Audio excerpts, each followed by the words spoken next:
our ancestors only had sugar once in a while. And so we'd eat sugar and then we'd return to equilibrium. But now we have sugar all the time. And so we eat things that are ultra processed, and they go straight into our guts, and they go straight into our bloodstream. And now we have these really high levels of glucose floating around in our blood. And that's not a normal situation. I'm Ann Marie McQueen, journalist and proud 50-ish woman, and we are here looking for the true truth in perimenopause, menopause, midlife, and beyond. Opening our minds to other possibilities is not always easy. Hop, I think. You're all woman to me. All right, Ann Marie. I'm excited because you're the first person that I really talk to about this, but I think about it all the time, which is what's happening to us in perimenopause and menopause. Far we are from living the way that we used to live, and what impact is that having? And I know perimenopause and menopause is not your speciality, but a lot of this has to do with hormones, no matter what age you're at, right? Yeah. First of all, I'm going through perimenopause, so I can speak to that. Good. Not good. No, it happens. It's natural. It's a natural thing. And second, this is your area. I feel like having perimenopause and menopause that is awful and terrible, and people are preparing just to go through the worst. I don't think that's normal. I think that is something that has happened over the last, 150 to 100 years due to our lifestyle. But going back to your question, so I was a scientist. I have my PhD in immunology, and my whole life I'd always been this overachiever, perfectionist who had a lot of success, but who also just couldn't. I was depressed. I was burnt out. I was overworked. And I didn't know what to do. I thought it was all my fault. I thought I was the problem. I couldn't do it. On the outside, everything looked great, but on the inside, I couldn't do it. So I actually left academia, and it's the best decision I ever made. But at the time, I was like, man, I just can't do it. I was really down on myself about it. But what's cool is that time allowed me to be with my kids when they were little, but also heal and figure out what I really wanted to do with my life. And that was be a writer. And so as I'm healing and figuring out these new things and starting to write, I came across this advertisement from my co-author, Luke Comer, who was looking for someone to help him research and write a book. And I thought this was the perfect opportunity for me to use my scientific training and my love of writing, because up to this point, I'd written middle grade nonfiction or middle grade fiction, which is like 8 to 12-year-olds, science fiction fantasy books. But I really wanted to be able to use my scientific training for something. And so when we first met to interview, we talked for probably 2 hours. I remember I was late picking my son up from preschool because I was still on my interview. And he talked to me about all of these things. In his early 20s and 30s, he was feeling like modern society was not meeting his biological needs. And so he got really into evolution, and especially the evolution of our nutrition. And he's written a book about the nutrition aspect, really a deep dive into nutrition. But in the same sphere, he was noticing all these other places in our lives where our biological needs were not being met, our evolved needs were not being met. And so he had this vision for a book that talked about how our genes, our evolved genes throughout from the beginning of time to now. Okay, why did we evolve these genes? Why do we evolve these traits? And now that the world is changing so quickly, why was this mismatch between our environment and our genes that just keeps getting bigger and bigger, wider and wider? How is that affecting our health? And so we started talking about sleep and nutrition and work and nature. And then that's in our first book. And then this is going to be a series. We also talk about social groups and child rearing and rituals and spirituality and all these things that have changed so quickly over time. And so the more I talked about it, the more excited I was about this concept. And I was like, yes, please let me sign up and do this. And it was really amazing because I feel like writing this book and learning all about our evolutionary history, our ancestors, and actually realizing that a lot of what I was feeling when I was in my PhD job and not being able to cut it, and I started to realize that it wasn't a moral failing on my part to not be able to do what I wanted to do. It was because external expectations of society and our environment were not in tune with what I really needed as a human being. And so it started really starting to heal me even more because I stopped being down on myself for not being able to do it. And I realized, okay, this situation's not my fault, but I am responsible for fixing it. And so the book has really changed my life in so many ways. Not only I'm a writer and I have a published book now, but just the things that I learned about my lifestyle, being able to be on podcasts with people all over the world. It's just been an amazing journey. So cool. You mentioned mismatch, and one of the leading people that I am lucky to know is Lara Briden. She's written a book called Hormone Repair Manual, and she's written a book on metabolism. She's the first person who introduced me to the concept of evolutionary mismatch, and perhaps that's why perimenopause is so hard for us. So can you explain to people what you mean by that? Yeah, the evolutionary mismatch theory is that as we evolved in our natural habitat, our genes and our biology would adapt to changing environmental things. But the environment didn't change really rapidly. The environment changed very slowly. And so we were able to, our bodies, our physiology was able to keep up with the changes around us, and our adaptations were actually very helpful. The thing that also started happening when became human beings and our brains were so big and we were really creative and intelligent is that we started to be able to change and adapt. We didn't have to wait for evolution to change our bodies, or change our genetics. We were able to change behaviors to solve evolutionary problems. And that was a huge, giant leap for humans to be able to do that because it didn't take as long to change. And these are things that we could pass down verbally through education, through learning. And a lot of people have this feeling that, okay, now that we are these modern human beings, we've bypassed evolution. So we are not necessarily, our bodies aren't changing in response to the environment because it's our behaviors that are changing. And so now we have these evolved biological needs in the last, 12,000 years since the agricultural revolution, and we stopped being hunter-gatherers. That's not a whole heck of a lot of time for our genes to evolve. And we don't know what evolutionary changes are happening right now. We probably won't know for hundreds and hundreds of years what's going on, if we're evolving at all. But at the same time, we're changing our behavior, but our environment is changing so quickly, and it's compelling our behavior to change in order to keep up with the technology, to keep up with, the pace of life. But life is just speeding up. And so the mismatch is what are the behaviors that our environment compels us to do: work 80 hours a week, eat processed foods, all of these things, versus what our bodies actually need. There's this just gap between what we need and what is available to us and what we're doing to ourselves. And so a lot of the things that we evolved to have, okay, when we were hunter-gatherers, sugar and sweets were very hard to come by. And so we evolved to when we found sweets, we ate as much as we could because it was the quickest way to get energy to our brains, right? And so now we're in this environment of just excess and abundance, and we still have this biological drive to eat sugar. But now that's all that's available to us is all of this sugar. It's not just a one-time thing like, okay, it's a special treat once a month or whenever we find a source of sugar. So that's where the mismatch is. We evolved for our sleep. We evolved our circadian rhythms to be really responsive to light. But we evolved to be responsive to the natural ebb and flow of light of the day. Whereas now we basically have the same level of light all day long. And so there's that evolutionary mismatch. Or we're giving our bodies signals that it's not used to having. We're not in sync with how we evolved to receive these signals and respond to these signals. So that's what the evolutionary mismatch theory kind of talks about. This is affecting everyone. So on a general level, what sort of is happening inside our bodies? We have all of these things called the diseases of modernity.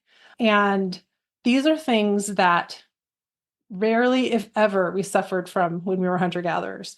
People are able to, even though the hunter-gatherers who survived into today have been pushed to the fringes into these awful environments because nobody else wants these environments, that's where they've been forced to go. If they can still do the hunter and gathering way of life, they don't get these things either. So these diseases are like obesity, type 2 diabetes, heart disease, cancer, like we were talking about earlier, having extreme, horrible symptoms from perimenopause and menopause. These things just never used to happen. And it's because the way that what we're putting in our bodies, what we're exposing our bodies to, our bodies are doing the best that we can to handle it, but we just haven't genetically adapted to handle what we eat or how we interact through the day with light or how we work or how we're completely and totally isolated from our natural environment. We're the only species on the planet who doesn't live in their natural environment. And for any other species, that's almost a death sentence. I think it's really important for people to understand kind of that a lot of things, just because it happens so often, it starts to become normalized.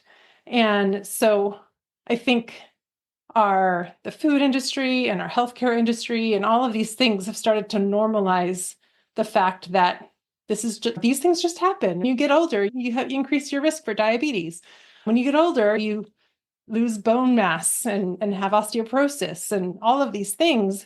And people just think that it's normal. And I want people to realize that A, it's not normal. And B, the fact that they're having problems and issues, it's not because they're weak or necessarily genetics does play a role in susceptibility and risk, but it's not their fault. It's because of what our environment is, just what we've just been accustomed to, what we've been acclimatized to. And it's causing all of these different issues. If you've listened to this podcast for a while, you know I'm a root cause girl at heart. And when we dive into what makes us function, you get right down to our mitochondria. They are like the battery pack for our cells. That means they're our power source. And don't you want to do a little house cleaning on your power source? MitoPure by Timeline contains a rare postbiotic urothalin A, and it works by promoting a process of cellular cleanup that clears out dysfunctional mitochondria. MitoPure's own testing has shown improvements in energy levels, recovery time, endurance, and more. Timeline is offering 10% off your order of MitoPure. Go to timeline.com/hotflash. That's timeline.com/hotflash. What's the role of inflammation? Oh, yeah. Inflammation is huge because just like when we're stressed, we're always in a state of fight or flight. When our bodies are full of inflammation, they're like primed just to attack. And it doesn't matter necessarily if you actually have an infection or not. The inflammatory response actually hurts your own cells, which is why in a normal immune response, we have a big immune response, and then we have these mechanisms to get it under control and return to equilibrium. So our immune system and our inflammation system used to only be used when it was needed. But now we're in this we're constantly stressed out. You talk about the gut microbiome and the gut-brain connection and all of these things. The things that are leaking through our gut into our bloodstream are causing this low-level inflammation all over our bodies. So it's almost as if you think about constant stress in your mind, how that affects your mind and your well-being and just your mental well-being. Having constant inflammation is like your body constantly being under stress and constantly, I don't know, you're full of these inflammation chemicals, but they don't have anything to do because they're there artificially. They're not there because you actually have something attacking your body. And so there's autoimmune diseases that happen, and there's just all kinds of people are bloated and people have Crohn's disease and all of these things that are exacerbated by inflammation. What's the mechanism? Give us an example, like something that causes inflammation in our modern lifestyle that our forebears wouldn't have had. Yeah. I think, let me try to think of a good example. All right, for instance, so say we're having a lot of, like we were talking about earlier, our ancestors only had sugar once in a while. And so we eat sugar and then we return to equilibrium. But now we have sugar all the time. And so we eat things that are ultra processed, and they go straight into our guts and they go straight into our bloodstream. And now we have these really high levels of glucose floating around in our blood. And that's not a normal situation. So we have our inflammation starts because something is off, and our bodies are insulin receptors, and how we become insulin resistant and how we start pumping out more and more insulin and it's still not working. All of those things are causing all of these inflammatory cytokines and immune cells and things to be on a state of alert, because it's just not a normal environment for them to be in. And then once you start having this inflammation, there's antibodies, cytokines that start attacking normal cells and start attacking your pancreas and things like that.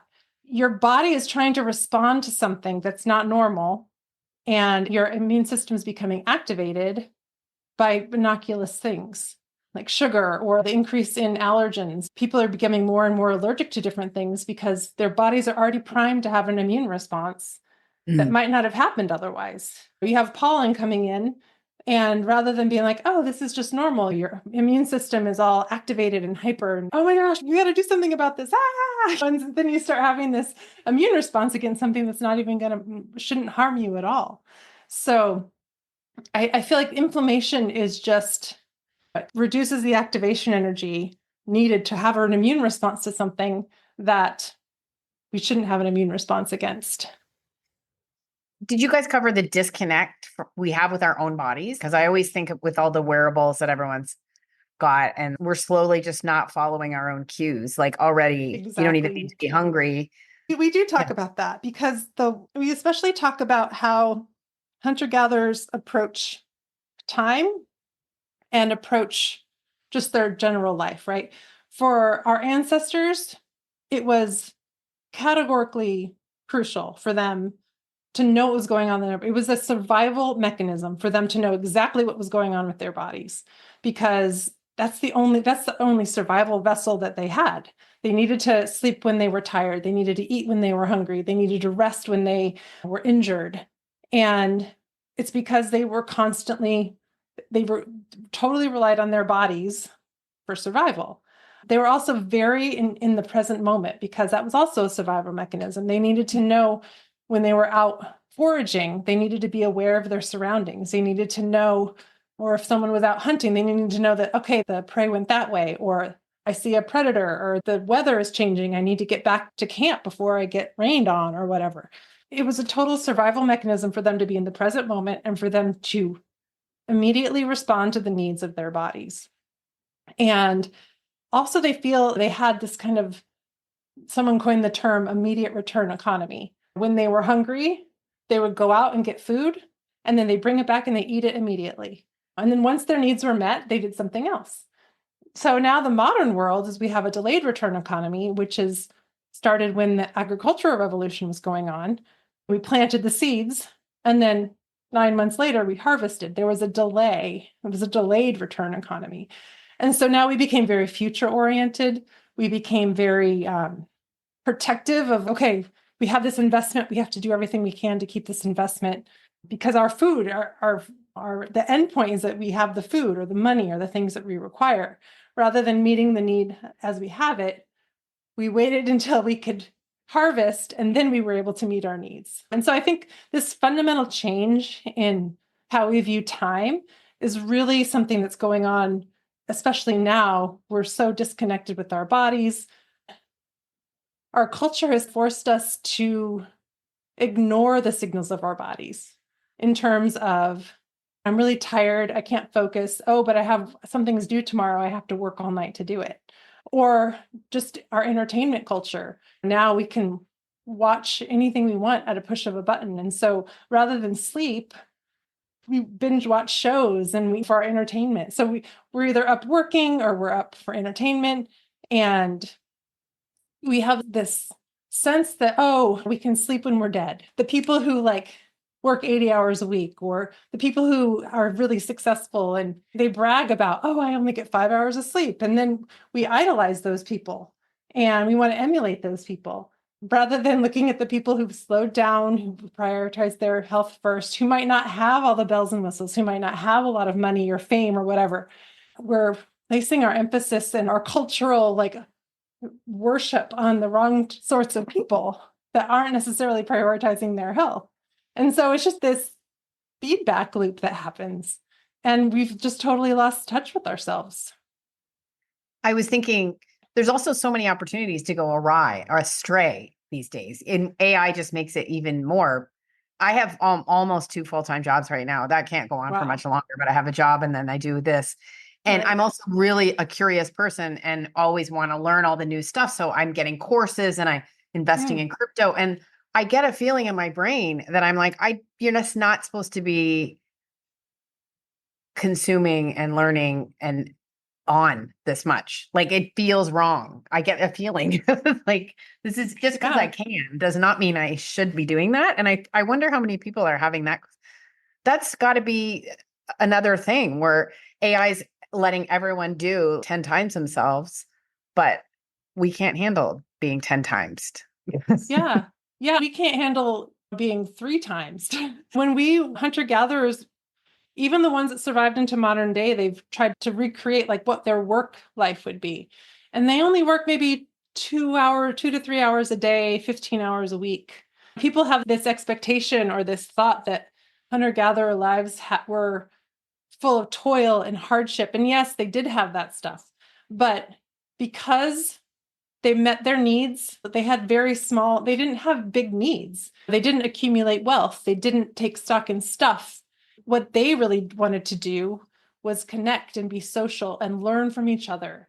And so when you're saying like, oh, I want to learn everything, I'm like, I don't think that's necessarily bad if it's some, you know what I mean? Because you want to learn, but you don't want to necessarily learn in isolation. You want to learn Mm. and bring it around and talk to people about it and have a community around it. I think that is what is most important for hunter-gatherer living. It's the thing that's most important for survival. These social groups that we had, maintaining connections, trust, all of these things were what's so important for our survival. And even though we don't necessarily need any other person, someone can survive all by themselves without ever leaving the house.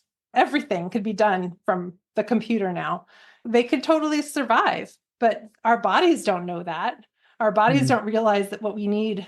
And so so because we're losing that social fabric a little bit, we're starting to try to find other ways to fulfill that need, right? And advertisers have honed in on, oh, you feeling lonely? Have this thing. Or do you feel unpopular? Everyone's going to love you if you have this thing. And so we're starting to replace our social needs with things. And hunter-gatherers, a whole group of hunter-gatherers would have fewer possessions than one early farmer because they were nomadic. They moved, they would make things when they got there. They wouldn't take their houses, whatever they could carry on their backs, would carry their kids and carry the things that they used for harvesting. That's all they would care about. And that's all that they would carry with them. And everything else was in a context of being with other people, dancing, singing, laughing, having that connection, learning, telling stories. And so I feel like feel like they have to do in this. We're speeding up so much because we're trying to make up for something that we're missing. And because we're not in tune with our bodies and attuned with how we evolved and what our evolved needs are, we're filling those things with something that doesn't work. We're filling these needs with things that only make things worse. We fill it with sugar. We fill it with possessions. We fill it with being busy rather Mm. than just being able to be, just to be, just to exist. Yeah. And now there's so many gadgets to fill in the way that you feel that isn't good. I've written about so many contraption to improve your focus and your mood. And it's an app and you follow it every morning and every Mm-hmm. night. Also a contraption that I tried out at the recent Dubai Active show that entrains with, I still don't exactly know radio frequency, but it calmed me right down when I put it on Wow. around my neck and they set it to an app. Like I swear to goodness, but these are just proliferating. You just have Mm-hmm. stuff hanging off you all day long to get some sort of equilibrium feeling. I think so. We like to say that biohacking and things like that are people experimenting on yourselves, making incremental changes and seeing whether or not they work for you. If you feel better, if you feel worse, let's change to something small. That's what Mother Nature did over millions of years. Mother Nature is the original biohacker, right? The process of evolution has honed our bodies to survive and thrive in our natural environment. And so now we're basically trying a lot of the things that biohackers do, or the products that they create, are trying to help us return to that state, but through a circuitous way, rather than going just back to where we were. Like, oh, I still want to be really busy and work 80 hours a week, but I want to feel relaxed at the same time. So I'll have this thing to help me feel a little bit relaxed. And maybe those things are important because maybe they do decrease your cortisol, or maybe they do help you sleep. And those things are important, but we're missing the point, I think, of rather than just going back to the original source, which is Mother Nature and how we evolved. It's hard to change the flow and constant pressure of the modern world. It's really hard to go against that current. And so we pick up these things to try to help us, but we're still in this big current, and we're still going this fast. We're still eating bad things, and we're still not getting enough sleep, and we're inside all the time, and we're sitting down, we're not moving. So we have these little things that are easy to do. Let's just wear this, it'll make me feel better, rather than really taking the time to get to the root cause. And I think that's what's so important about people who are doing functional medicine, people who are doing more holistic mind, body, soul work, because that's the work that we have to do to get back to our actual original needs. So you mentioned like 150 years ago, people weren't complaining about menopause and perimenopause. Made me think about the Hadsta women of Tanzania. That's a pretty famous study.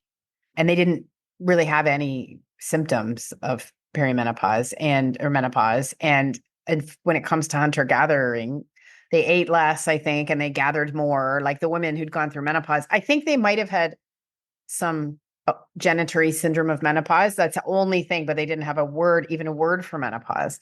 One thing when I got into hot flashing that drove me crazy after I learned it was people saying menopause is only 100 years old and women used to die at 50. So first of all, is that so not true? Okay. No. That is Tell me. so not true.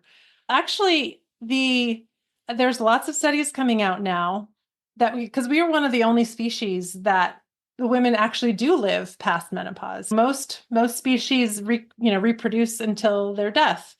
But the importance of women in a hunter-gatherer society goes beyond their child rearing. They are the knowledge keepers. They are the ones who pass down all of this knowledge. People are like, oh, women only survive past menopause to be grandmothers. And that's true, but it's not just childcare. It's bringing more food it's their job. They go out and work and they bring food in. They teach the young kids. They don't necessarily are the ones who are watching them all the time. There's lots of other mothers had so much other support in their groups. But it's this fact that the tribes that had grandmothers were the ones that survived more. So having women survive past menopause was an evolutionary survival mechanism for these groups to have, because women after menopause helped with survival of the group. And yeah, people think that just the lives of hunter-gatherers are really short. And yes, the lifespan, like the average lifespan of a hunter-gatherer is shortened because of disease, because of injuries, because child mortality, those kinds of things. And these are the things that modern medicine has prevented in our lives, which is great. But the people who survive all of that live into their 70s, live into their 80s, and they're healthy. Their health span is as long as their lifespan.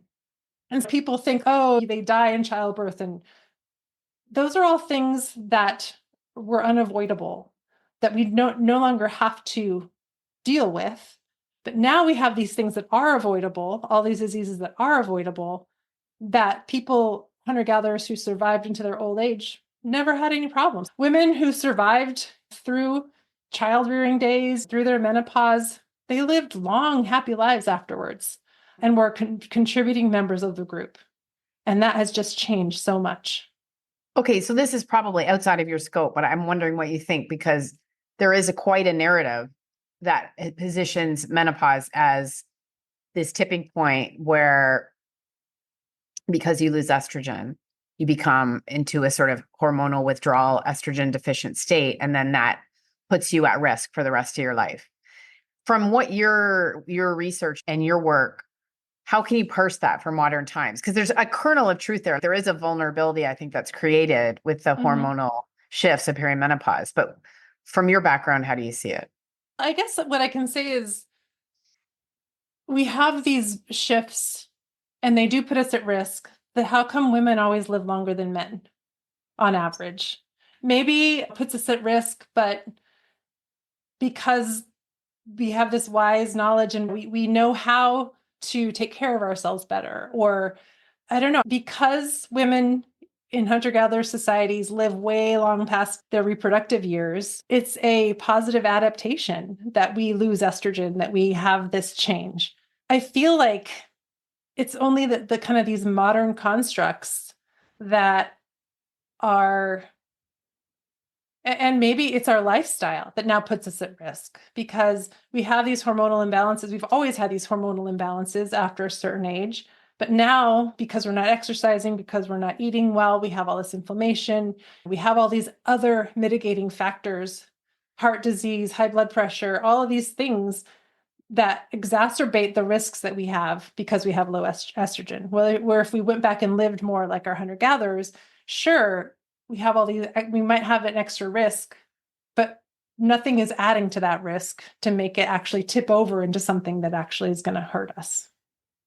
Okay, so you said you're in perimenopause and you're researching this book. What are you experiencing and what are you adding to your life with everything you've learned? Yeah, what's amazing is, so I started getting really bad headaches and I started getting really bad hot flashes. I'd wake up in the middle of the night just drenched with sweat.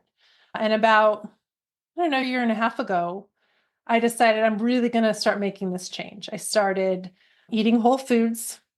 It's not that I've cut out processed foods completely, but I've greatly reduced how much processed food I eat. I started working out regularly. I started lifting weights, and I don't have hot flashes anymore, and I don't have headaches anymore. And I don't have, and my family runs that we always have this GERD, that acid reflux disease. Mhm. I was starting to have acid reflux every single night. I was taking Tums or something. I don't have acid reflux at all anymore. In terms of inflammation in my body, I've had 7 knee surgeries from playing basketball. I thought I would not be able to do anything but walk the rest of my life. My knees stopped hurting. So I've started doing taekwondo that my kids do. I feel like I'm almost 50 and I got my life back somehow. Everyone's, oh, it's always, you're over after 50, but I've had more of a sex drive. I've had just changing my lifestyle has changed my outlook on my future. I used to think, oh, I used to be like the people, like society. I'm going to get acid reflux. Menopause is going to suck. I'm going to have this. I'm going to have that. And now I'm like, oh my gosh, I could live till I'm 100 and I'll be like happy about it because people are like, you don't want to live till you're 100 if you're sick the whole time. But I feel like I've unlocked the secret of how to live longer. And I really do feel better than I ever have. It's pretty amazing. That is so great to hear. I hear a lot of tales of misery and woe, so I love hearing that. What about light? What about the role of light, do you think, in your circadian rhythm in this time? Yeah. I think as we were evolving, we were always exposed to natural light. So in the mornings, we have really bright sunlight, and at night, we wouldn't have any light. And the circadian rhythms are very sensitive to light. And so every morning, when we have really bright sunlight in the morning, our body circuits, our circadian rhythms, our body clock would be reset every morning at the same time. So throughout the day, all of the things that were controlled by circadian rhythms happened in the correct sequence. Like when you wake up, your cortisol goes up so you can be more alert. Your digestive enzymes start revving up. At night, when the sun goes down and you're getting ready to sleep, melatonin production starts. So you can sleep, so you don't have trouble sleeping. But when we have this constant, we never have really bright sunlight to reset those circadian rhythms. And we never have really darkness. We're never in darkness. So I feel like our circadian rhythms don't know if we're coming or going. So a lot of these processes of our bodies that evolved to happen at certain times during the day and then reset in the morning, and then happen at certain times in the day and then reset in the morning. Our bodies don't have that timing. Our timing's all off because we don't have that bright light. And then we have the blue light. Everyone says, oh, you need to reduce blue light at night. It's really cool. The reason why we're so sensitive to blue light is because that's the wavelength of light that penetrated the oceans at the very beginnings of life. And so the very beginning of life has been especially attuned to blue light. And so that's why we're especially sensitive to blue light. So when people are like, get rid of blue light at night, there's a scientific reason, because our circadian rhythms are very sensitive to blue light. And so if we keep telling ourselves that it's morning all day long, or it's some sort of twilight, we're never going to get that rhythm of light to help our bodies do the rhythm that we evolved to have. What about touching nature, being in nature, feet on the ground? What does not having that do to us? Yeah, there's all of these studies now showing how nature positively affects our health. It reduces stress, it increases our immunity. And I think it's because we evolved in nature. E.O. Wilson, who is this famous biologist, he came up with this hypothesis of biophilia, which means that the people who were most attuned to nature had a survival advantage because they could actually do what they needed to do better than the people who weren't attuned to nature. He believes that this affinity towards nature, biophilia, love of nature, is something that evolved in us. And so being in nature is like returning back home and does all of these things to our bodies that we're just now realizing how the benefit of nature. And so what's really cool is that biophobia, which is the opposite, is an evolutionarily conserved trait. There are, for instance, like when Madagascar became isolated, Madagascar doesn't have snakes. But if you show a lemur a snake, they act like it's going to kill them. They're genetically programmed to look at a snake and freak out, like me. A snake. No one taught me to be afraid of snakes. We just inherently are, because it's something, this fear of nature has been evolved in us. So this love of nature, he hypothesizes that this love of nature is something that evolved in us as well. That was a survival mechanism. So I'm really happy that more and more people are learning this power of nature and learning what nature can do for them, because I think it's really important that if people realize what nature can do for them personally, health-wise, they'll be more willing to do something for it and keep the nature out there, keep the environment clean. Let's stop the destruction of our natural habitat, because we aren't separate from it. People think that we are separate from it, but we're a part of this web. And if we keep like hacking off threads, we might be the center of this web. We're going to not be held up anymore. Nature provides us everything, not only for our health benefits, but nature provides us clean air and clean water and all the resources. Everything in our lives has been provided by nature. So I'm hoping that people realize that nature is good for us and we need to be good to it. I'm always amazed, though, it's maligned somehow. Like, I've actually seen people making videos saying, you don't have time to get morning sunlight when you have 2 kids to get off to school. And I get it. But I feel like you could go outside with your coffee cup for a minute and get some sun. I feel like the natural stuff is maligned in a way, like if you suggest it. Do you know what I'm talking about? Yeah, I think it all stems from, I think people feel like they're too busy. There's too much going on in their lives. They can't add one more thing. And that's a true thing. So I think for a lot of people to actually start making lifestyle changes, they have to really be critical of the things they have going on in their lives. Is that really necessary? I used to think when I had young kids, they'd finally go to bed. I'd be like, oh, I finally have time to myself. I'd stay up till 12 at night, 1 a.m, because I finally had time to myself, but then I would be even worse off the next day because I'd be so tired. So I had to learn, okay, I have an hour or 2 after my kids go to bed, but then I need to go to bed because that's what's important for my mental health and my physical well-being.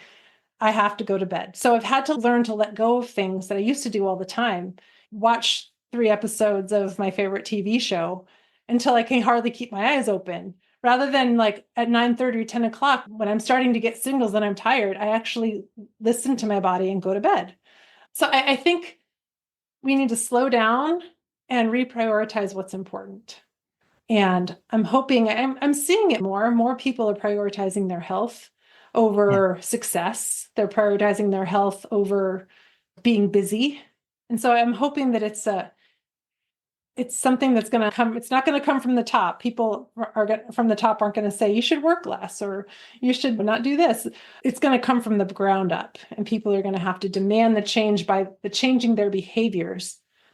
The change isn't going to come and force people to change their behaviors. People are going to have to change their behaviors and then force what's up there to change. Yeah. And perimenopause forces you to do that. Yeah. Saying you have to do it. Happened to you. That's Happened to true. me. Yeah.